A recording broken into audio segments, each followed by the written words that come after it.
एक बेटा ऐसा भी। माँ, मुझे कुछ महीने के लिए विदेश जाना पड़ रहा है।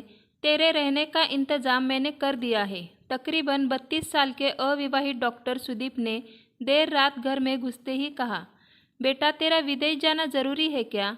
माँ की आवाज़ में चिंता और घबराहट झलक रही थी। माँ, मुझे इंग्लैंड जाकर कुछ रिसर्च करनी है। वैसे भी कुछ ही महीनों की तो बात है, सुदीप ने कहा। जैसी तेरी इच्छा, मरी से आवाज़ में माँ बोली और छोड़ आया सुदीप अपनी माँ प्रभा देवी को पड़ोस वाले शहर में स्थित एक वृद्धाश्रम में। वृद्धाश्रम में आने पर शुरू में हर बुजुर्ग के चेहरे पर जिंदगी के प्रति हताशा और निराशा साफ झलक रही थी, पर प्रभा देवी के चेहरे पर वृद्धाश्रम में आने के बावजूद कोई शिकन न थी। एक दिन आश्रम में बैठे कुछ बुजुर्ग आपस में बात कर रहे थे। उनमें 2-3 महिलाएं भी थीं। उनमें से एक ने कहा, डॉक्टर का कोई सगा संबंधी नहीं था जो अपनी माँ को यहाँ छोड़ गया?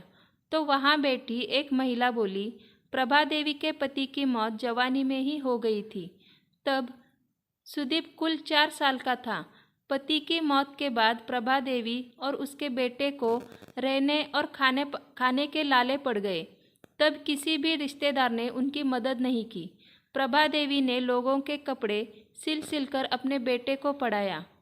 बेटा भी पढ़ने में बहुत तेज था, तभी तो वो डॉक्टर बन सका। वृद्धाश्रम में करीब 6 महीने गुजर जाने के बाद एक दिन प्रभा देवी ने आश्रम के संचालक रामकिशन शर्मा जी के ऑफिस के फ़ोन से अपने बेटे के मोबाइल नंबर पर फ़ोन किया और कहा, सुदीप तुम हिंदुस्तान आ गए हो या अभी इंग्लैंड में ही हो? माँ, अभी तो मैं इंग्लैंड में ही हूँ, सुदीप का जवाब था। 3-3, 4-4 महीने के अंतराल पर प्रभा देवी सुदीप को फ़ोन करती। उसका एक ही जवाब होता, मैं अभी वही हूँ, जैसे ही अपने देश आऊँगा तुझे बता दूँगा। इस तरह तकरीबन 2 साल गुजर गए। अब तो वृद्धाश्रम के लोग भी कहने लगे कि देखो कैसा चालाक बेटा निकला, कितने धोखे से अपनी माँ को यहाँ छोड़ गया। आश्रम के ही किसी बुजुर्ग ने कहा, मुझे तो लगता नहीं कि डॉक्टर विदेश विदेश गया होगा, वो तो बुढ़िया से छुटकारा पाना चाह रहा था। तभी किसी और बुजुर्ग ने कहा, मगर वो तो शादीशुदा भी नहीं था। अरे होगी उसकी कोई गर्लफ्रेंड जिसने कहा होगा पहले माँ के रहने का अलग इंतज़ाम करो, तभी मैं तुमसे शादी करूँगी। 2 साल आश्रम में रहने के बाद अब प्रभा देवी को भी अपनी नियति का पता चल गया। बेटे का गम उसे अंदर ही अंदर खाने लगा। वो बुरी तरह टूट गई। 2 साल आश्रम में और रहने के बाद एक दिन प्रभा देवी की मौत हो गई। उसकी मौत पर आश्रम के लोगों ने आश्रम के संचालक शर्मा जी से कहा, इसकी मौत की खबर इसके बेटे को तो दे दो।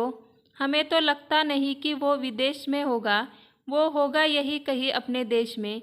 इसके बेटे को मैं कैसे खबर करूं? उसे मरे तो 3 साल हो गए। शर्मा जी की यह बात सुनकर वहाँ पर उपस्थित लोग सनाका खा गए। उनमें से एक बोला, अगर उसे मरे 3 साल हो गए तो प्रभा देवी से मोबाइल पर कौन बात करता था? वो मोबाइल तो मेरे पास है जिसमें उसके बेटे की रिकॉर्डेड आवाज़ है, शर्मा जी बोले। पर ऐसा क्यों? किसी ने पूछा। तब शर्मा जी बोले कि करीब 4 साल पहले जब सुदीप अपनी माँ को यहाँ छोड़ने आया तो उसने मुझसे कहा, शर्मा जी मुझे ब्लड कैंसर हो गया है और डॉक्टर होने के नाते मैं यह अच्छी तरह से जानता हूँ कि इसकी आखिरी स्टेज में मुझे बहुत तकलीफ़ होगी। मेरे मुंह से और मसूड़ों आदि से खून भी आएगा। मेरी यह तकलीफ़ माँ से देखी न जा सकेगी। वो तो जीते जी ही मर जाएगी। मुझे तो मरना ही है, पर मैं नहीं चाहता कि मेरे कारण मेरे से पहले मेरी माँ मरे। मेरे मरने के बाद 2 कमरे का हमारा छोटा सा फ्लैट और जो भी घर का सामान आदि है वो मैं आश्रम को दान कर दूंगा। यह दास्तां सुन वहाँ पर उपस्थित लोगों की आंखें झलझला आई। प्रभा देवी का अंतिम संस्कार आश्रम के ही एक हिस्से में कर दिया गया। उनके अंतिम संस्कार में शर्मा जी ने आश्रम में रहने वाले बुजुर्गों के परिवार वालों को भी बुलाया। माँ बेटे की अनमोल और अटूट प्यार की दास्तां का ही असर था कि कुछ बेटे अपने बूढ़े माँ बाप को वापस अपने घर ले गए।